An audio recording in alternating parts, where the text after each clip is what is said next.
Hi, I'm Governor Gregoire. Washington is known for innovative leadership in business, technology, and high-quality agriculture. To continue our success and keep our economy strong, we must invest in our healthcare system, our education system, and workforce. Many Washingtonians have been unable to participate in our state's economic prosperity because of mental illness. In fact, it's estimated that 80% of individuals served by public mental health systems are unemployed. However, innovative programs across the country have demonstrated that with minor accommodations and the right support, individuals with the most severe mental illnesses can be productive, valued employees. Today, you will hear the success stories of several individuals who live with mental illnesses and whose lives have been transformed by their employment. Through their successful efforts at work, they've participated and contributed to Washington's growing economy and offer hope to others struggling with similar difficulties. Join me in celebrating their success and triumph over an illness that can create significant barriers for many in Washington. More importantly, join me in helping Washington become a leader by providing opportunities for those living with mental illness. Thank you for your efforts and dedication to public service.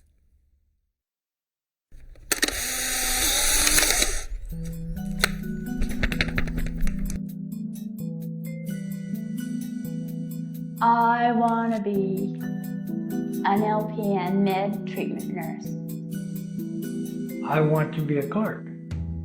I want to be a librarian again. I want to be an administrator. I would like to be an electronics repair technician. I want to be a police officer. I want to be a computer programmer. I love to be an accountant. I would want to be employed. Mental illness, including depression, schizophrenia, and bipolar disorder, is common in all societies. Estimates suggest that nearly 1 in 4 of us will experience a diagnosable mental illness in our lifetime. Most of us know family, friends, or coworkers who have. Employment is a pathway to social integration, financial stability, and improved self-esteem.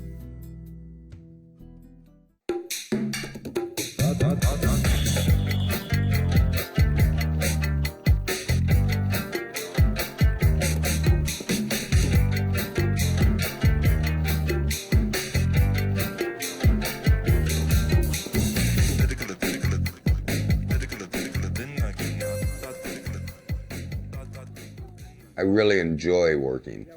I grew up on the farm, so I've worked real hard all my life. When I've went through the testicular cancer and I went through this injury on my with the 2x4 that came off the forklift, and I've got an implant in my chest. It's a TENS unit. I got a damaged nerve here on the right side of my head. I turned into depression. I turned to the alcohol and the drugs, and that made my depression worse. I've laid down and just be in bed, don't care, life stinks, nothing is worth anything anymore. I've been in healthcare since 1970. The largest staff I had for 17 years was 100 people with 85 residents. We have 38 employees here at Carol Lee's. And Rob is one of our employees who does not miss work, who gets to work on time, and he's really in that high 1%. I got tired of being in my bed. When my life turned around and I got this job, and 5 years ago working for this living home, my life picked up. I felt like a productive human being. Rob is a very good worker. He's very dedicated to whatever he does. Makes my heart happy when I get to see other people happy. I really like doing a lot of work for the elderly. And I ended up here 2 years ago starting a moving company. And then I started a maintenance company, a handyman maintenance, yard maintenance company. There you go. He's been very successful with his moving. He loves, because he moves a lot of seniors, and there's a big need for that. But he has a great capacity for learning more because he's always seeking knowledge.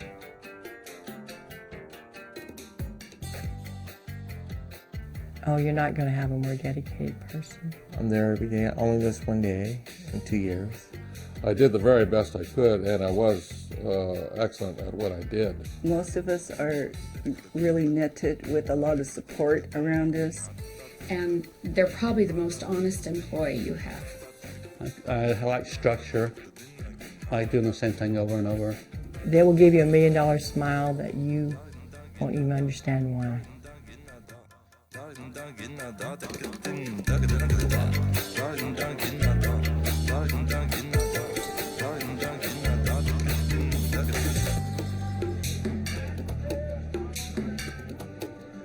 Probably most people in our society, having employment is a significant part of their well-being and their self-worth. In 1973, I decided to run for the Seattle City Council. And while I lost the primary, I luckily won the general and became one of the youngest people ever elected to the City Council, and also I think the first person to ever defeat an incumbent. And so it was a tremendously exhilarating and satisfying experience. I remember the evening that we got the news, everybody who'd been involved in the campaign was really ecstatic about the results. And everything was going fine in my life until I experienced a series of psychotic episodes that would occur about 5 or 6 times a day. As you may remember that 5 years before, Tom Eagleton had been thrown off the Democratic National ticket because he had admitted he'd had a mental illness, and I was running for re-election to the City Council. I assumed that my career was over, maybe my family life would be over. I was one frightened person. I didn't really know what to do. Fortunately, my wife and my father provided a lot of support for me. My father came to me and said that if I was going to continue in a political career, I had to tell the truth about my illness to anybody who asked. I would recommend not going out and giving speeches on it, but start with your family, start with people that are close to you. And at least for me, it's eliminated this problem of the stigma. Well, the more people that do it, I think the less impact the stigma will have. The problem is now that there's so many people who are coping with a mental illness, but for a variety of reasons, they're afraid to talk about it to anybody. And if those people spoke about it the same way they speak about cancer and diabetes and heart disease, I think it can have an immense impact. Many employers don't take the efforts to be welcoming, to make it clear to people that if they are open about their mental health, it's not going to impact their employment. They can make it clear that the company will not discriminate in any way against someone who has a mental illness. They will be supportive. They will provide comparable health insurance for mental illness as they do for physical illness, basically mental health parity, and they will provide referral and counseling and other services that people may need, and just in how they deal with people. And my boss is a perfect example. I am completely comfortable in talking about my mental illness and what I've had to cope with and so forth in my work environment. Hopefully I'll be able to spend quite a bit more time with my family. I probably work too hard now. I'm so passionately attached to my mission of improving the health system and particularly improving mental health care. And one of the first things I did when I got this job is I opened a savings account. Well, I put God first, but I like the money. I didn't have to go to the thrift store and get the dress I wanted. I could go to Sears and get it. Probably the most important thing is I've been able to build a credit rating for myself. My dream in the future is to be self-sufficient. I haven't always been on welfare and been helped by the state I've lived in. I've at one point been independent to myself, and I want that again. When you go to a party, the first thing they ask you is where you work. What kind of work do you do? So if you were in social circles, you had something to talk about. And when you went to church, they'd say, well, where do you work? You know, what kind of work do you do? What answer do I give them? You don't want to lie. Well, I can phone you up and say, well, you know, I'm exploring a career, but I didn't want to ask those questions. The self-doubt came when I was in the camp with all the other people. I wanted them to get their places. That's the reason I stayed homeless as long as I did. I just didn't believe anybody would hire me. That was my biggest barrier. I just had to get over that. And so when I found out that there was a possibility I could go to work, I began to think of the ways I could help my family, basically, and my church. I interviewed at the University of Puget Sound and got turned down because they could only hire so many people. Those of us that didn't get it, we were just like, it's just another thing in our lives, just another turn down. I was crying, and Randy, that works at PLU, he was crying a little bit too. He just said, Lenora, he said, you know, they need more workers at PLU. Go see Jeff. I've got students who, you know, they think if they're going to be here within the hour of when they're scheduled, they're doing a great job and don't bother to tell me. If I go advertise in the Tacoma News Tribune, the applicants I get aren't necessarily those who, yeah, I'm ready to rock and roll, you know, do some hard work and make some money.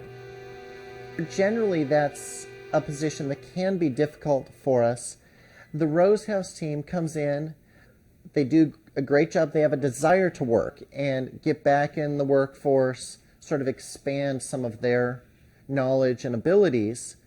These are what we call entry-level temporary jobs for the most part. 4 of the people who ended last year all want to come back this year. I was able to get 3 of them into more skilled, higher-level positions. At that point, I didn't want to think about going to another interview. So finally, the job developer at Rose House and I got together, and I said, well, I'll go put the thing in, but it won't work. I'll just do it to please everybody else. So I did. I did the application, and then he called me in, and I gave him my resume. And my resume mostly was home care. And then he asked me if I wanted to work for him. He looked dead in the eye, and he said, you want to work for me, Lenore?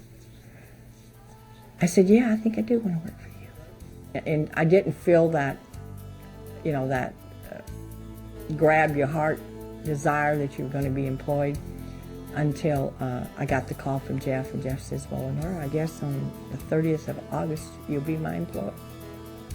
And I laughed and cried at the same time. I said, what?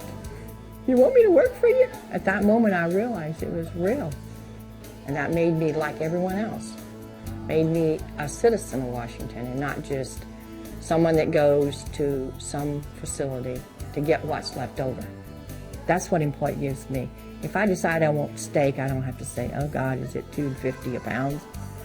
I know it's $2.50 a pound, but I also know I have this paycheck coming in. A little over a month after I started working, Jeff came to me and said that his lead that he had for the weekend was not going to be employed anymore, and would I like the job? And I said, no, I don't want it. And he said, you'd be perfect for it, Lenore. Why don't you just try it? And also, I didn't want to feel like the members at Rose House would think I was better than they were, and that had been given to me and not them. And when I told him why I wouldn't take the lead, he said, you know what, I'll have to let you know a little secret I wasn't supposed to tell you, but your team wants you to do it. They think you're the perfect person to do it. And so I said, wow, that was quite an eyeball effect. So I said to myself, I said, well, I can't let them down if they need me. I really do think there's a growth path for Lenora. Entry-level supervisory positions. On the same notion, if she went for more of a front-of-the-house customer service point, I think she'd be excellent at that. But it just makes me feel kind of giddy inside that somebody really wants something I have to offer. And it makes me feel complete. So when I go to church and they'll say, well, how's the work, Lenora? Oh, it's doing great. You know, it's hard and it's sweaty, but it makes me feel like I'm whole again, that I'm doing my weight, I'm carrying my own load, and that I'm shooting toward that dream of self-sufficiency. And I don't see it that far away. I believe in my heart of hearts that it will happen, that anybody that wants to work, if they have the right supports and they have the right commitment to themselves and the state commits to them, that there will be a potential for anybody and everybody to work. When I got the job at Shannon's, we were so happy. Me and the Rose House, everybody was so happy. My parents, my sisters, family was so happy I got a job finally. It's like you've been asleep for a long time and you wake up. It's just wonderful. I just felt good about myself because I was accomplishing something, you know. Made me feel like a normal person. It feels good to be able to do something, that you have some creative talent. The people you've met today give us a glimpse of employment's transformative impact on people with mental illness. When they have opportunities and support, not only does the individual benefit, so do communities and businesses. Please join us in making Washington a national leader by substantially increasing the employment of people living with mental illness.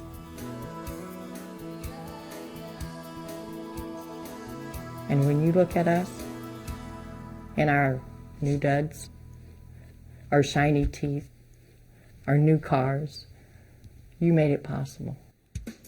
I am a consumer aide. I'm a file clerk. I'm a salesperson.